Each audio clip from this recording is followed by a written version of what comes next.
যদি জীবন ছবির মতো সহজ হতো, টিপটপ পরিপাটি, না, জীবন এত রঙিন নয়। জীবনে থাকে উত্থান পতন, থাকে আকাশ ভর্তি অভিযোগ, থাকে কত শত মান অভিমান। সব কিছুর মধ্যেই হতাশার গ্লানিকে সঙ্গে নিয়েই টিকে থাকার লড়াই করতে হয়।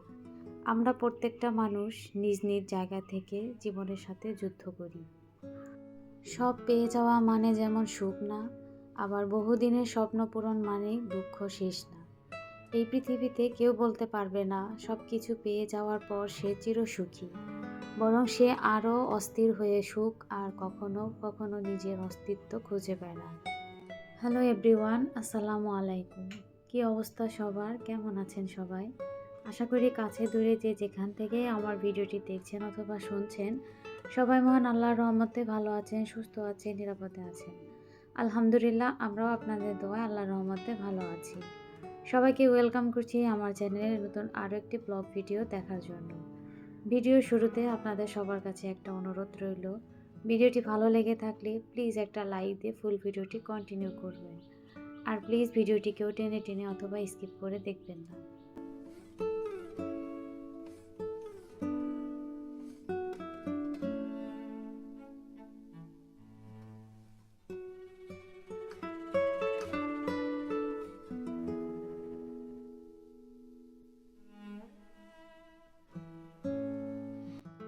বাড়ি থেকে আসার পরের দিন যে ভিডিওটি করেছিলাম সেটি আপনাদের মাঝে আজকে উপস্থাপনা করছি। তো সকালবেলায় বাচ্চাদের স্কুলে দিয়ে আসলাম। তো অ্যাপার্টমেন্টের ভিতরে এত সুন্দর সুন্দর ফুল আসলে না দেখে এবং ছবি না তুলে কিন্তু একদমই থাকা যায় না। ফুলগুলো দেখে মনটা অনেক বেশি ভালো হয়ে গেল। বাসায় তো অনেক কাজ আছে, যার কারণে মেয়েদের স্কুলে দিয়ে বাসায় চলে এসেছি। আর এই যে এসেই রান্না বাড়ার কাজ শুরু করে দিয়েছি। তো আজকে মাছ ভুনা করব, রুই মাছ ভুনা করব, ভাত রান্না করব, তার সাথে একটা সবজি রান্না করব, বেগুন আলু আর কিছু ছিম দিয়ে। তো বাচ্চারা আসলে সবজি খেতে চায় না, ওরা দেখা যায় মাছটার সাথে থাকলেও খায় না। তো মাছটা আবার আলাদা করে যদি ভুনা করা হয় তাহলে সেক্ষেত্রে দেখা যায় তখন একটু খায়। যার কারণে এখন রান্নার সিস্টেমটা একটু ঘুরিয়ে নিয়েছি, যে সবজি আলাদা রান্না করব, মাছও আলাদা রান্না করব। তবে আমি সবজির মাঝে একটা মাছ ভেঙে দিয়েছিলাম যাতে স্বাদটা একটু ভালো লাগে। তো যাই হোক, আমার সবজি রান্না হয়ে গেছে আর এদিকে কিন্তু মাছ রান্নাটাও হয়ে যাচ্ছে। তো আমি এখন যেহেতু একটু ভুনা করছি, একটু পানি রাখবো, ঝোল রাখবো আর কি, একটু এই জন্য ঝোল দিয়ে দিলাম। আর তার সাথে আমার ভাত হয়ে যাচ্ছে। তো বাড়ি থেকে এসে আবার সেই আগের রুটিনে ফিরে এসেছি। তো রমজানের ভিডিওগুলো কিন্তু আমি এখনও দেওয়া শুরু করতে পারিনি, যেহেতু রমজানের আগের কাজগুলো আমার এখনও ভিডিওতে রয়ে গেছে। তো যাই হোক, সবার শেষেই হয়তো আমি ভিডিওগুলো আপলোড করব। তো প্রথম থেকে আর কি ভিডিওগুলো না দিলে কিন্তু পরে আর কি ভালো লাগে না, যে আগের ভিডিওগুলো জমা হয়ে থাকে। তো দুপুরে রান্নাবাড়া শেষ করে অনেকটা কাজ করে নিয়েছি, তার ফাঁকে আমার খালাও এসে কাপড় চোপড় ধুয়ে দিয়ে গেছে। তো একদম চলে এসেছি আপনাদের মাঝে বিকেলবেলায়। তো বিকেলবেলায় আর কি ছাদে থেকে কাপড় চোপড়গুলো নিয়ে এসেছি। আর অনেকগুলো কাপড় জমা হয়েছে, আসলে বাচ্চা থাকলে যা হয়, আমার ছোট বাচ্চাটা দেখা যায় দিনে 2-3টা করেও ড্রেস বদলায়। তো আর যেহেতু ও ছোটো মানুষ, খেলাধুলা করে কিংবা আঁকাআঁকি করে, তো ওর কাপড় চোপড় একটু বেশিই নোংরা হয়, যার কারণে দেখা যায় প্রতিদিনই আমার অনেকগুলো করে আর কি কাপড় চোপড় জমা হয়।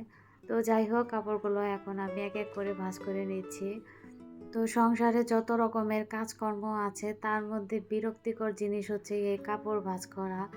আমার কাপড় ভাঁজ করতে এত পরিমাণে বিরক্ত লাগে, কিন্তু কি করব, নিজের সংসারের কাজ বলে কথা। তো আমি যদি এগুলো না করি তাহলে কিন্তু এই কাজগুলো এইভাবেই থাকবে। আর শুকনো কাপড় যদি ভাঁজ না করা হয়, দেখা যায় যে যদি 20-30 মিনিটের জন্য যদি রেখে দেই, দেখা যাবে সব প্রত্যেকটা কাপড় কিন্তু একদম আর কি কুচি কুচি হয়ে যাবে, দেখতে তখন আরও বেশি খারাপ লাগে। তো কি আর করা, এগুলো মানে সংসারে কিছু কিছু জিনিস আছে যেগুলো করতে আসলে বাধ্য, করাই লাগবে। এগুলো থেকে আর কি সরে যাওয়ার কোনো অপশন নেই। তো যাই হোক, আমি কাপড় চোপড়গুলো ভাঁজ করে এখন যার যার অপশনে রেখে দেব। তো আমার মতো কোন কোন আপুদেরও কাপড় ভাঁজ করতে এরকম বিরক্ত লাগে, আপনারা চাইলে আমাকে কমেন্টের মাধ্যমে জানাতে পারেন।